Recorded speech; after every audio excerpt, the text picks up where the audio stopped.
Well, good morning.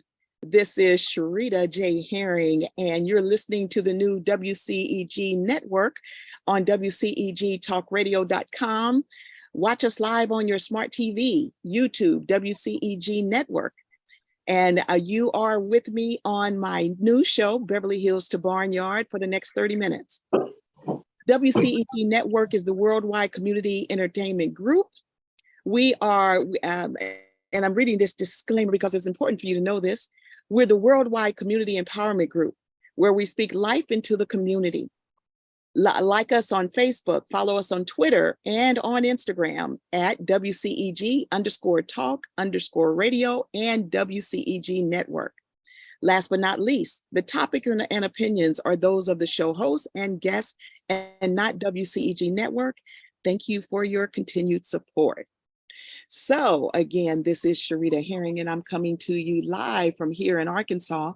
Let me introduce you to my very special guest, which is Miss Ethel Rucker, who I have known for so many years and watched both she and her husband do some amazing things there in California.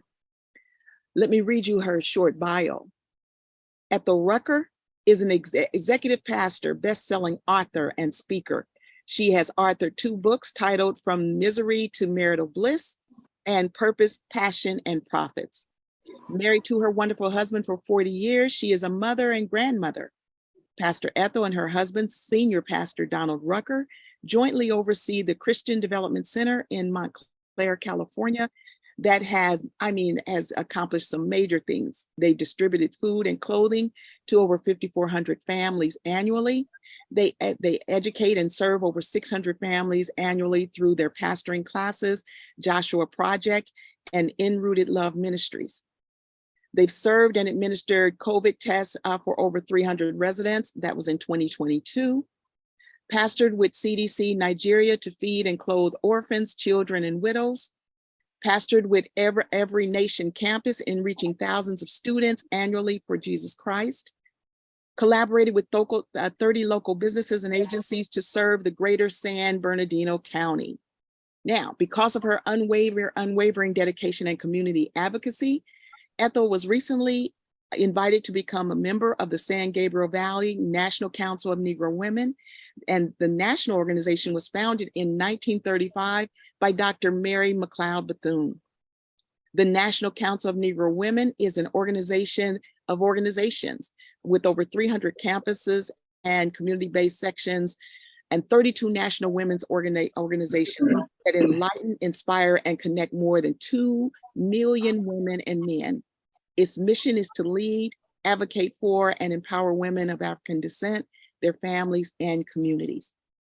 With that wonderful bio being read, I am so excited to introduce you to my dear colleague and friend, Ethel Rucker.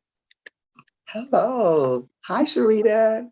Hi, Ethel. Nice to be on. And I know it is super early there in the LA area, or, well, no, you're in, is it Riverside County? It's San Bernardino County. It's 7 a.m. here. Kind of early. I always get them mixed up. So you're in Montclair, right? We live in, our church is in Montclair, and we live in Ontario, which is right next door to each other. Okay. Well, it's nice to see you, my dear. Thank you. Nice to be here. Let's start right in about your 2 books. Oh, okay. Which one was your first book? Actually, the little small pink one that I didn't bring, I'm sorry. It has 10 principles in it, From Misery to Marital Bliss. When my husband and I were going through a lot of pain, we didn't have tools. We didn't know how to get along. We didn't know how to communicate effectively. He came from dysfunction. I came from dysfunction. We had no role models, absolutely no role models, other than Leave It to Beaver and I Love Lucy. So I know I'm dating myself, but those were our role models. Because in my home, when my mom did get married, she married a functioning alcoholic. And so there's so much turmoil. And functioning alcoholic. I used to hide under the bed and say, I just didn't want a bullet to come through my body because violence would take place. So I grew up under that domestic violence, no role models. And so then I would go as God got in the church, and as God started opening doors for me to go and speak, women would say, you should teach us what you learn. And I was like, oh, it's just my testimony. It's just my testimony. No, Ethel, we need the wisdom that you have learned through the years. And God had dropped 10 principles to help me to move our relationship from pain to pleasure, from pleasure to passion, and from passion to purpose. And we'll be celebrating, as you said, 40 years. And so I'm grateful. That was the first book. And it was really Oh, because— wow, what a blessing. What a blessing. You know what? Let's pause on that one for a moment, Ethel, because especially as we are still experiencing, but we're past the whole larger pandemic of COVID-19. But a lot of that transpired, a lot of the dysfunction with people having to be together 24 hours a day, which there was probably some things that were going on initially anyway, and that just kind of heightened that situation. Is your book available? Yeah, it is. They would have to come through our organization, which is christiandevelopmentcenter.org, and they just request it, and then we would send it out to them. Great. And say the website again. www.christiandevelopmentcenter.org. Okay. Now, are you doing any virtual support systems or anything like that right now? Actually, I do every first Sunday around, and time varies. Sometimes it's 5 o'clock, but between 5 and 7, I do a Facebook Live, and I will read a principle, and then I will expound on it. And sometimes I'll have a guest on to talk with me. And so just to keep giving people insight, giving them understanding, educating, knowledge, I just feel like my life is just sharing. If I could help someone with what I've gone through and help them to be better, help to strengthen their relationship, my husband and I, that's what we do. We also do it, those are virtual, but then we do it quarterly at our church. We do workshops they're called NRooted Love, where we teach those principles in a practical way, in a fun way, not religious, not all of that. It's just a relationship and how to get along. The principles, the principles come from the Bible, but they're universal. I use these principles in raising my children. I use these principles when I was an employee situation. I use them in when I work in government situations and meetings that I'm in. I use those principles because they go across the board. Now, Ethel, I know that in your bio, we talked about you working with African-American women, but your empowerment strategies and what you're doing on your Facebook every first Sunday, is that for everyone?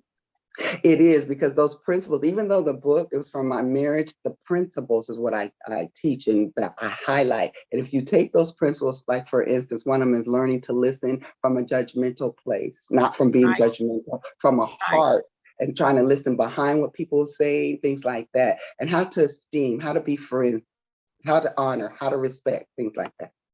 And what is your Facebook? Oh, my Facebook, just Ethel Rucker. So at Ethel Rucker, and that's Rucker. Rucker. Yes. All And right. on we have our church has one where all the videos they can go on. If they like to see some of the videos and workshops, they can go to at Christian Development Center as well.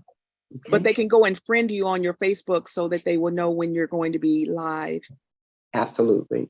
Great. Okay. And tell me about your second book.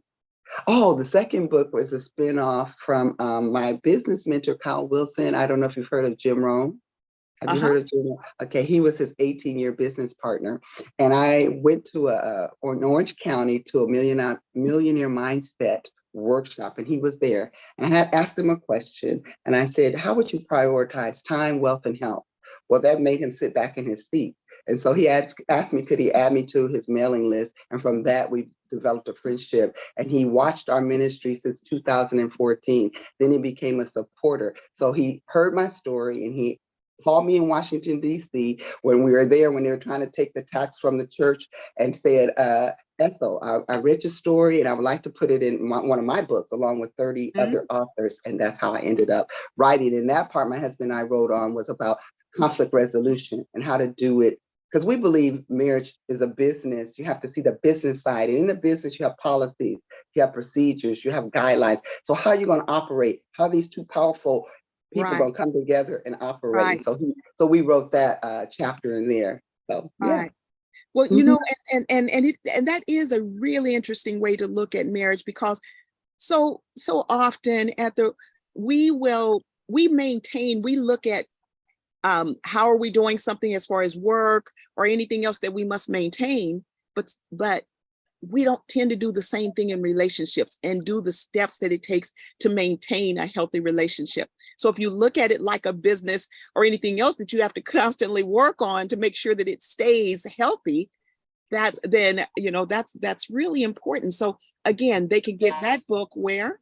Oh, that one's on Amazon. And also they can also order through our website again, christiandevelopmentcenter.org, but it is on Amazon. Okay.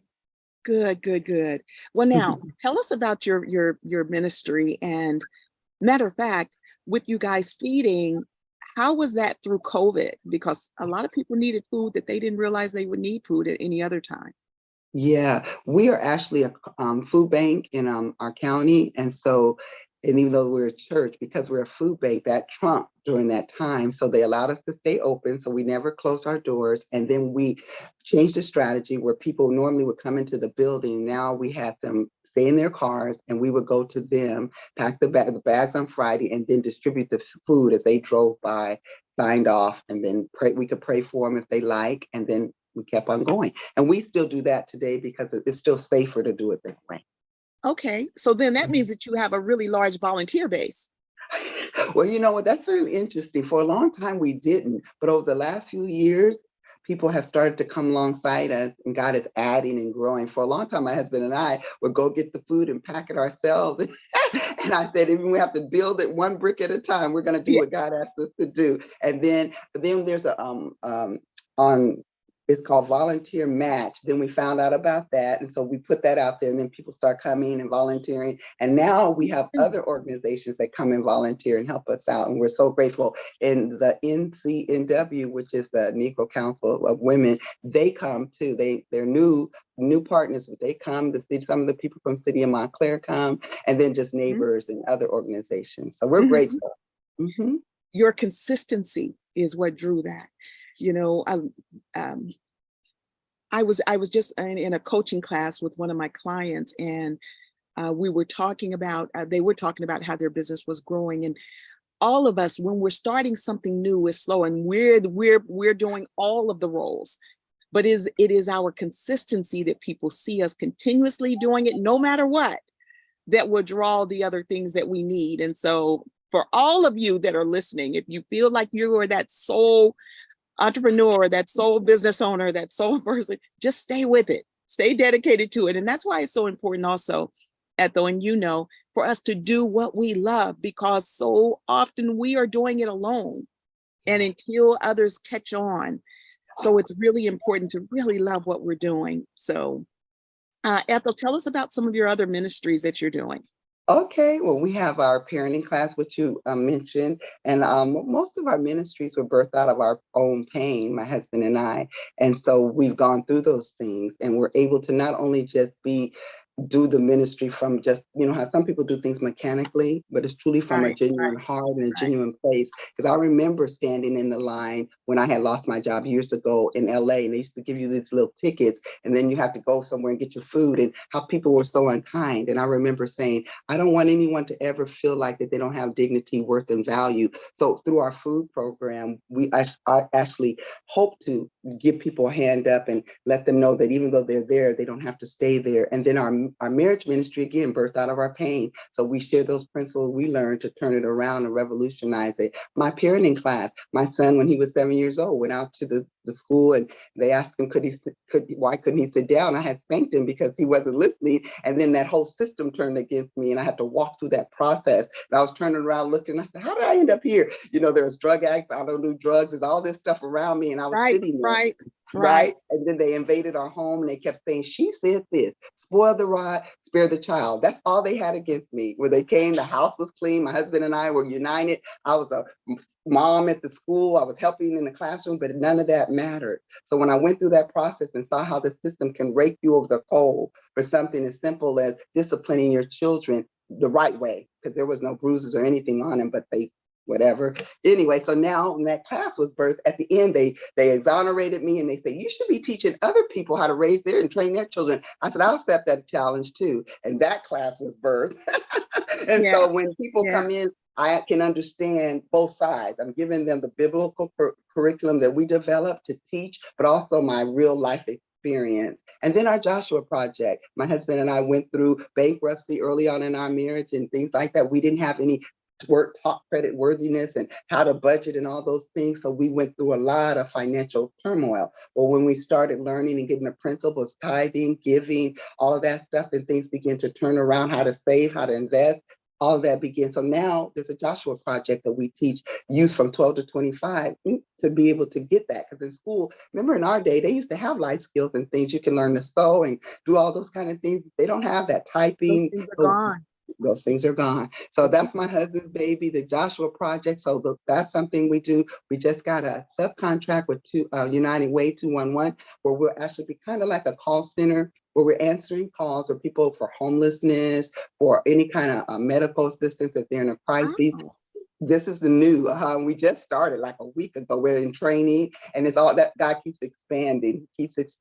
And so we're learning how to be able to do their systems and tie their systems into what we're doing. Yeah, that, like you said, the consistency, we call it faithfulness. When God sees our faithfulness, he said he'd be faithful. He's faithful. He blesses those that are faithful. So well, Ethel, one of the things that I love about you and your husband is your transparency. See, your ability to talk about your woe is me's, to admit that there were financial issues and that you needed to work on your credit. When individuals that are taking your classes even know that you are truly, that you walk the walk, and now you're talking the talk, people gravitate to us also because of our stories and because of our ability to overcome obstacles and to talk about those obstacles. And then what did we do with it? And so you are a perfect example of why I wanted to do this show, because instead of just bringing people on and we talk about only the wins, we talk about how did we get there?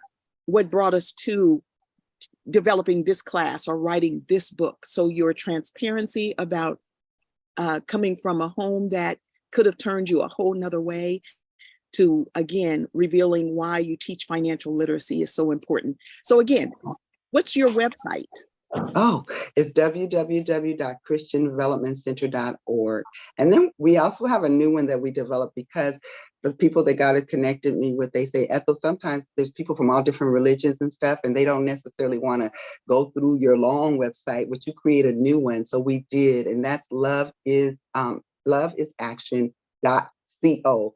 Loveisaction.co. And that's for those that say, hey, we love what they're doing and we want to be a part, but you just want to donate. And I said, okay, we can make that happen. So we have two websites.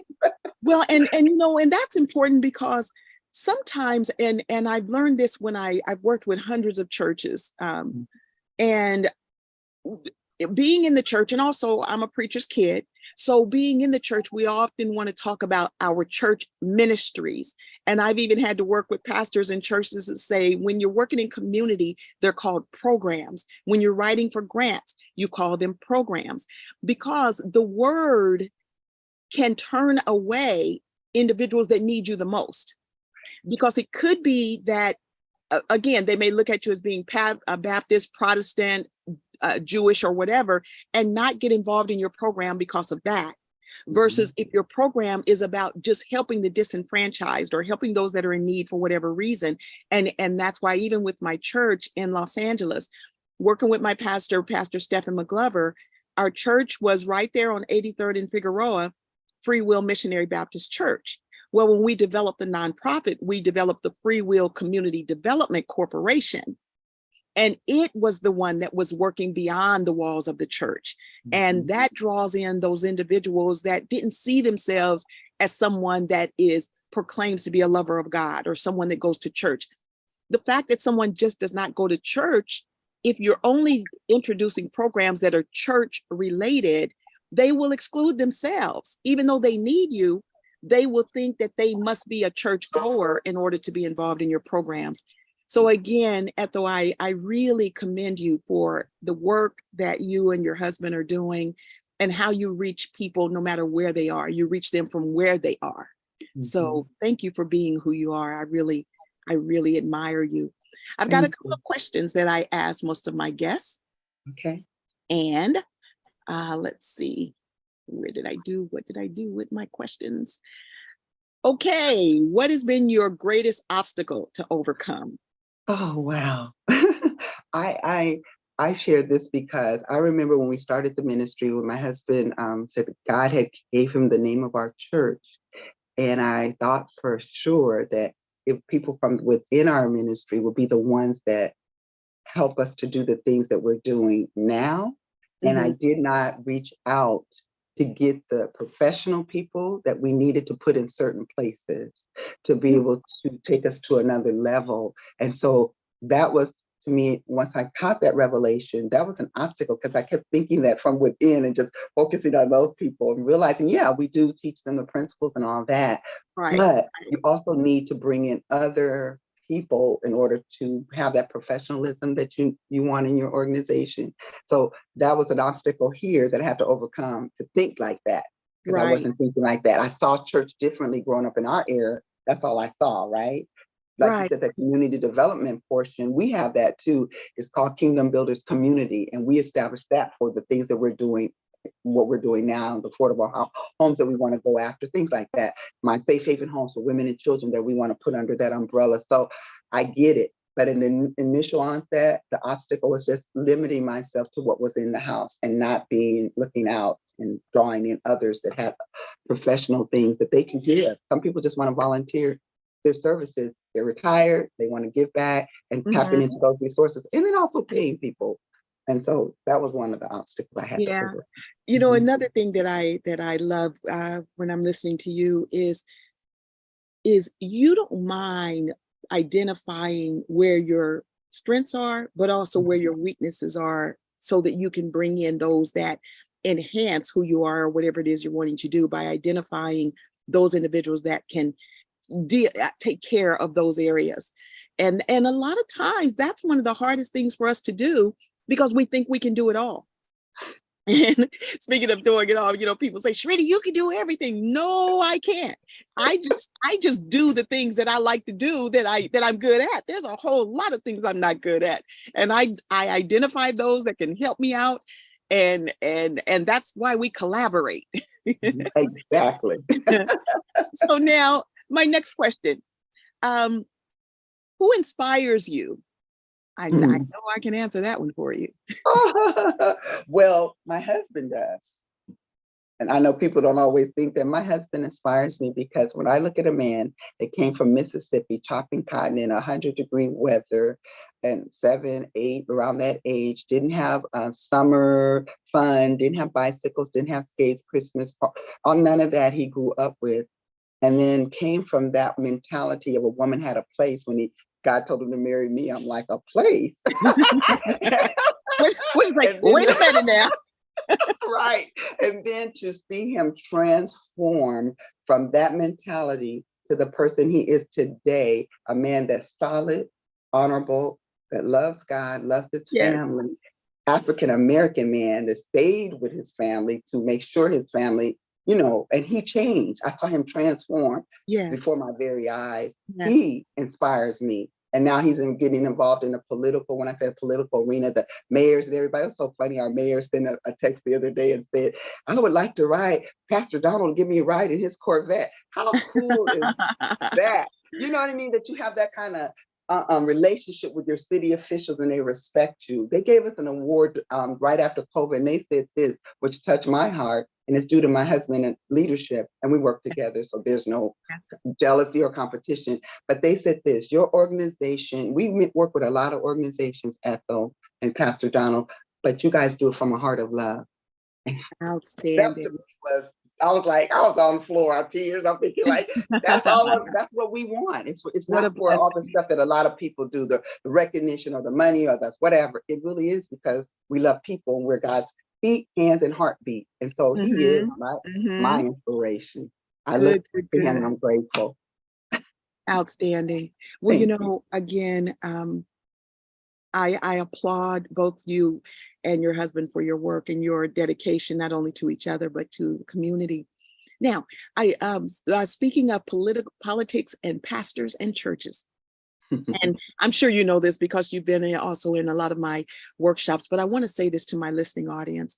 When you are an overseer of a church, and you're also involved in the political arena, understand that if you have a 501c3, and most churches are considered nonprofits, your churches cannot promote and encourage your congregations to vote for a particular political candidate. Your church can encourage your congregations to vote, and you can talk about both sides, whether it's Democrat or Republican or even the Tea Party, but you cannot promote or say that you are voting for this particular person that you're bringing in your church, and you want your congregants to also vote for that person. And churches have to be very careful with that. For instance, if you let a politician come and speak at your church and they're Republican, you have to also leave that open for other candidates, no matter what party, to come and speak to your congregation, or you can lose your tax exempt status. So I felt like it was important for me to say that at this time, because working in the nonprofit and grants arena for the past 30 years, I've had to go and work with churches often. Matter of fact, there was a church in South Pasadena that almost lost their charter. And Mark Ridley Thomas, who was he the supervisor at the time? Anyway, he had me come and speak to a group of churches on this particular matter. So I just wanted to mention that, since we were talking about church and politics, I wanted to make sure that churches don't trip up with that. You can support. Now think about this, like back when George W. Bush was running, and T.D. Jakes campaigned with him all over the country, and you saw him on the promotional items and all of that. He promoted with him through as his name, T.D. Jakes, not the Potter's House.